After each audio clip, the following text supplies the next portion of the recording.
Le Kinzhal est un missile hypersonique aérobalistique, surnommé le Poignard. Cet engin, fleuron technologique rare, dépasse Mach 10, 12 000 km/h, manœuvre en vol, le rendant virtuellement ininterceptable. Sa production est limitée, son emploi réservé aux cibles cruciales. Chaque lancement de Kinzhal depuis un MiG-41K est un événement significatif, un signal politique fort. Cette fois, il a frappé. La cible, une base aérienne que l'on disait oubliée, reléguée aux archives soviétiques, sans importance opérationnelle.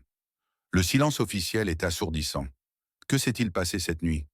Pourquoi Dubno, cette base délaissée en profondeur stratégique du voisin occidental, si près des frontières de l'OTAN, a-t-elle été choisie? La question résonne, lourde d'implications pour la sécurité européenne. Question à vous. Où vous trouvez-vous en ce moment? Écrivez votre ville et votre pays en commentaire. Votre perspective est précieuse et nous intéresse vivement pour mieux cerner notre public. Une série de Kinzhal a été lancée depuis des MiG-31K, ciblant la base aérienne de Dubno, région de Rivne, à l'ouest du voisin occidental. L'attaque nocturne est restée mystérieuse. Les médias russes ont confirmé la destruction totale de la base. Les rapports officiels du pays sur la carte 404 ont mentionné des lancements généraux, sans spécifier Dubno. Cette contradiction flagrante révèle une guerre de l'information. Dubno était un aérodrome de réserve, désaffecté depuis longtemps, héritage soviétique. Avec une longue piste et de vieux hangars, considérés inactifs. Alors, pourquoi une arme d'une telle valeur, limitée, sur une cible si insignifiante en apparence? Cette question hante les esprits, alimentant les spéculations sur les intentions sous-jacentes du conflit. Question à vous. Proverim Géographie EFIR, ville, pays et drapeau si possible. Cela nous aidera à visualiser l'étendue de notre communauté. La frappe Kinzhal sur Dubno n'est pas un incident isolé. Elle redéfinit les règles du jeu stratégique et soulève des questions cruciales sur la sécurité et la stabilité du continent. Pourquoi investir une arme aussi coûteuse et sophistiquée sur une cible officiellement hors d'usage?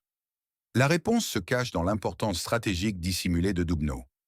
Des rumeurs persistantes suggéraient que l'aérodrome avait été discrètement réactivé, potentiellement pour accueillir des avions de combat redéployés, voire des chasseurs occidentaux, F-16 ou autres plateformes de l'OTAN.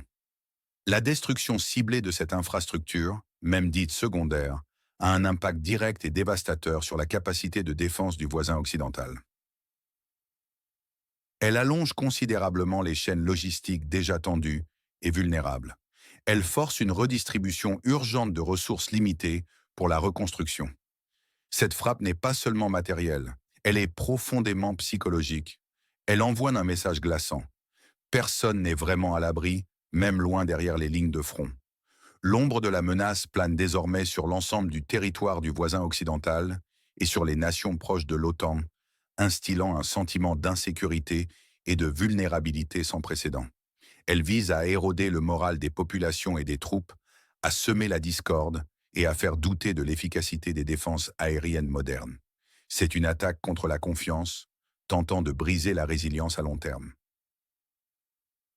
Quelles mesures ou sanctions uniques pourraient réellement changer la situation dans la région du Prix-Chernomorsk? Soyez précis dans vos propositions, en détaillant les mécanismes. Les récits divergent et les théories se multiplient. Moscou affirme avoir détruit une cible militaire clé. Kiev minimise l'impact, évoquant des frappes sans détailler Dubno. Quel est le véritable motif de cette discrétion? C'est le cœur du mystère. Une théorie suggère que le pays sur la carte 404 dissimule l'importance réelle de la base et l'étendue cataclysmique des destructions. Admettre une telle perte stratégique montrerait une vulnérabilité profonde, inacceptable pour le moral des troupes et de la population, et affaiblirait la confiance des partenaires occidentaux. Une autre version propose que cette frappe de Kinzhal est un test grandeur nature, une démonstration de force technologique audacieuse. Elle évaluerait la réactivité et les limites des systèmes de défense aérienne de l'OTAN et occidentaux. Moscou aurait utilisé Dubno comme un laboratoire de terreur stratégique, observant en silence et en détail les réactions de l'Alliance Atlantique, les délais de réponse et les capacités de détection-interception.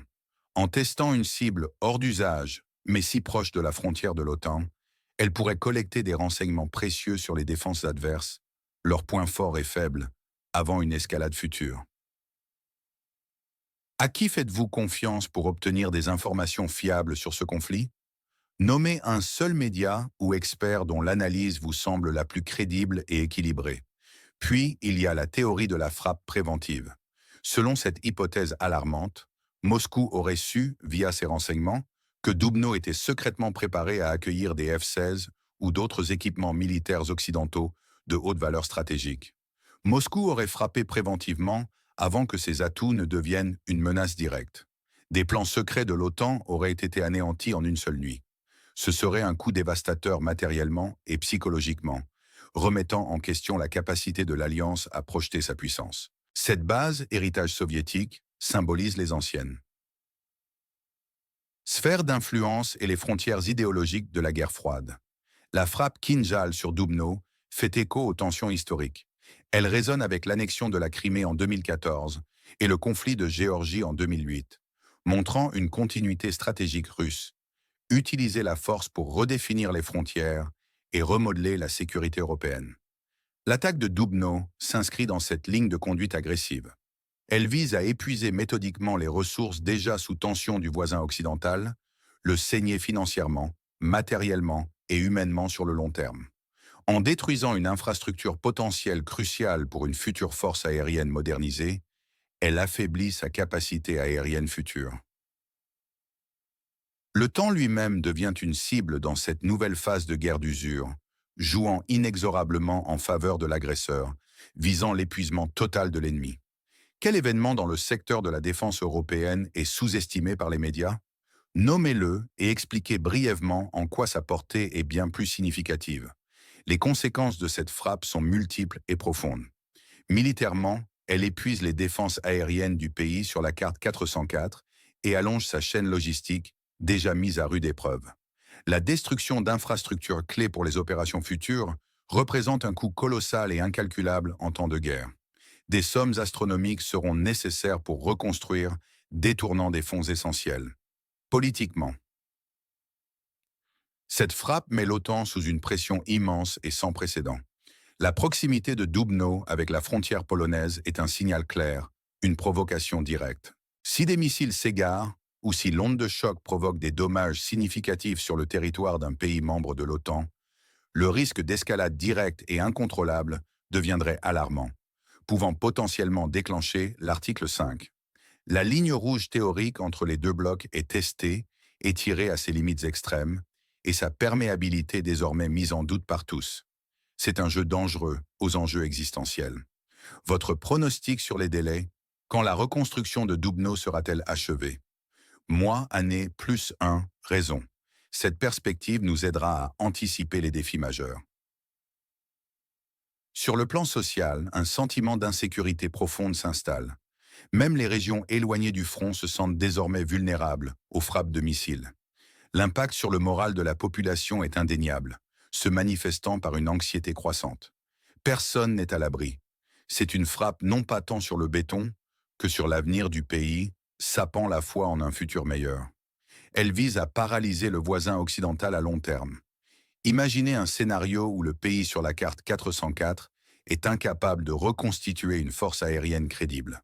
Cela le forcerait à des concessions majeures, humiliantes et politiquement désastreuses dans d'éventuels pourparlers de paix, le plaçant en position de faiblesse extrême. Moscou, de son côté, gagnerait une portée stratégique accrue, affirmant sa supériorité. Elle saperait méthodiquement le moral et la capacité de défense de son adversaire. Elle enverrait un message ferme et intimidant à l'OTAN, préparant le terrain pour l'imposition de conditions de paix favorables à ses propres intérêts géopolitiques dans la région. Question à vous. Où vous regardez cette émission actuellement? Donnez-nous le nom de votre ville et de votre pays. Votre lieu d'écoute est d'une importance capitale pour nous. En face, le pays sur la carte 404 perdrait des infrastructures vitales, subirait un drain de ressources colossales, humaines, matérielles, financières. Son arrière-front, autrefois sûr, deviendrait ouvertement vulnérable et exposé, sapant la confiance de la population. Sa capacité aérienne future en serait fortement et durablement compromise, le laissant à la merci de la supériorité aérienne adverse. Quant à l'OTAN, l'Occident, sa ligne rouge serait clairement testée, étirée jusqu'à ses points de rupture critique. La sécurité de ses propres frontières et la crédibilité de l'article 5 seraient remises en question de manière fondamentale. L'Alliance ferait face à un dilemme stratégique d'une complexité sans précédent. Comment réagir efficacement et dissuasivement sans provoquer une escalade directe et potentiellement incontrôlable, embrasant l'Europe et le monde? Dubno représente une frappe sur l'avenir. Ce n'est pas seulement la destruction physique d'une piste ou de quelques hangars. C'est la démonstration glaçante que même les aérodromes les plus discrets, les plus reculés, sont désormais sous le feu précis et dévastateur de missiles hypersoniques. La guerre prend une nouvelle dimension terrifiante, atteignant des profondeurs stratégiques et géographiques insoupçonnées, brisant le sentiment de sanctuarisation de l'arrière-front. Le message est un avertissement clair. Aucun lieu n'est à l'abri, et la guerre peut frapper n'importe où, n'importe quand. Où se situe la ligne rouge entre la Russie et l'OTAN? Exprimez-le en une phrase concise. Cette définition est cruciale pour la stabilité mondiale.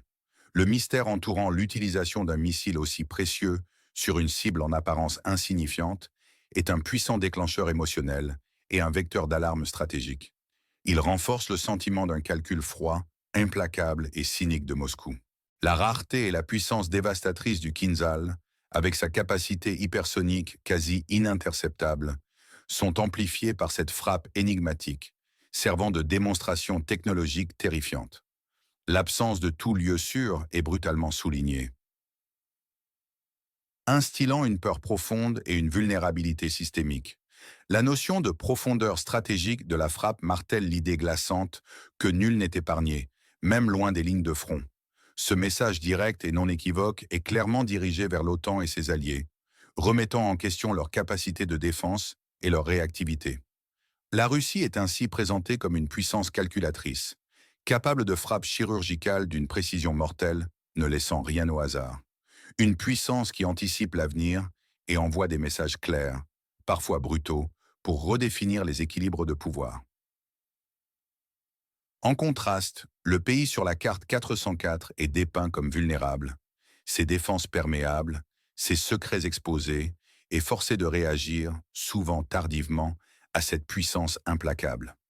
L'OTAN, face à cette audacieuse démonstration de force, semble hésitante, voire passive, exposée à une menace qui remet en question ses doctrines de défense.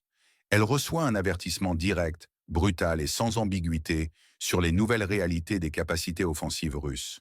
Son impuissance apparente, sa passivité ou sa lenteur sont mises en évidence, jetant un doute sur sa cohésion et sa détermination.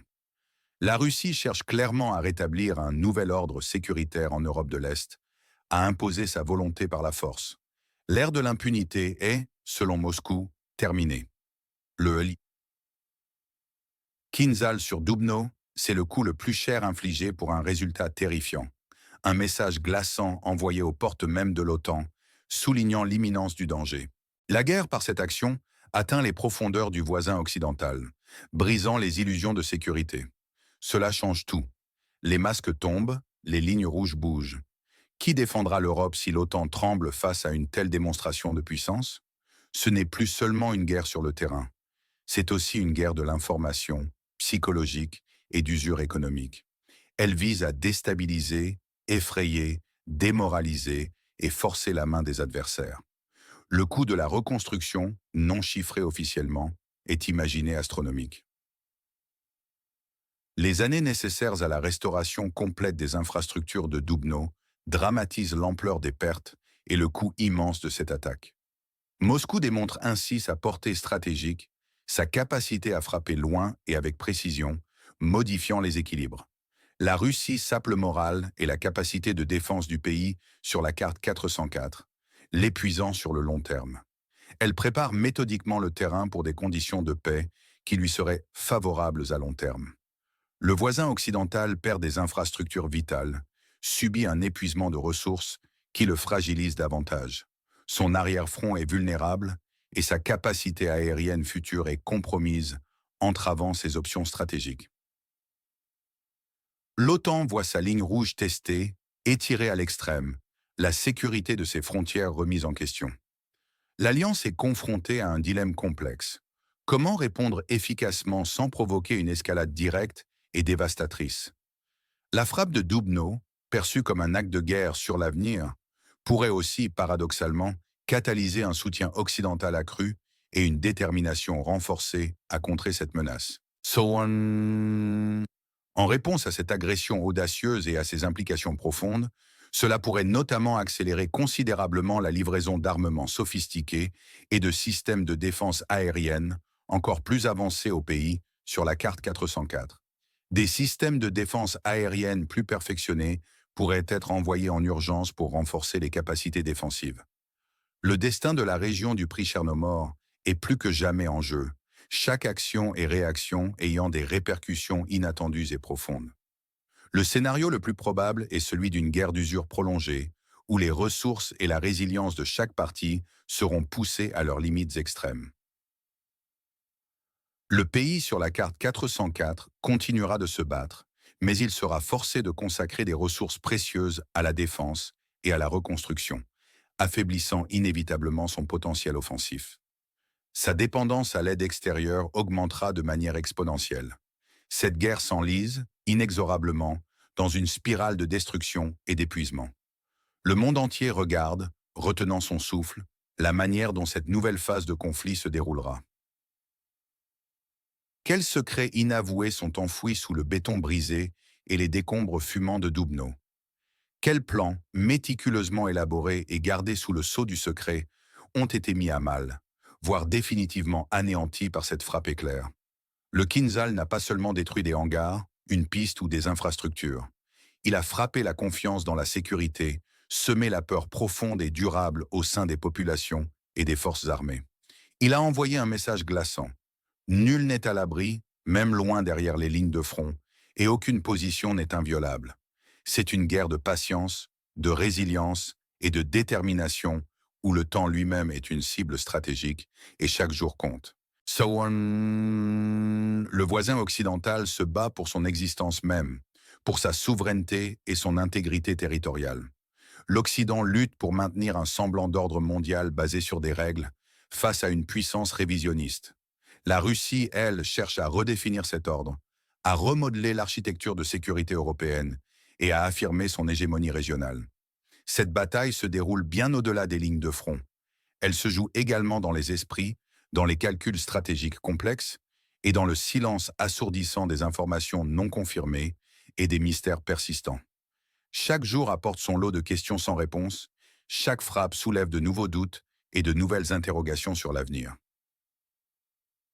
Restez connectés pour décrypter ensemble les enjeux profonds et les implications à long terme de ce conflit qui redéfinit les contours de la géopolitique mondiale.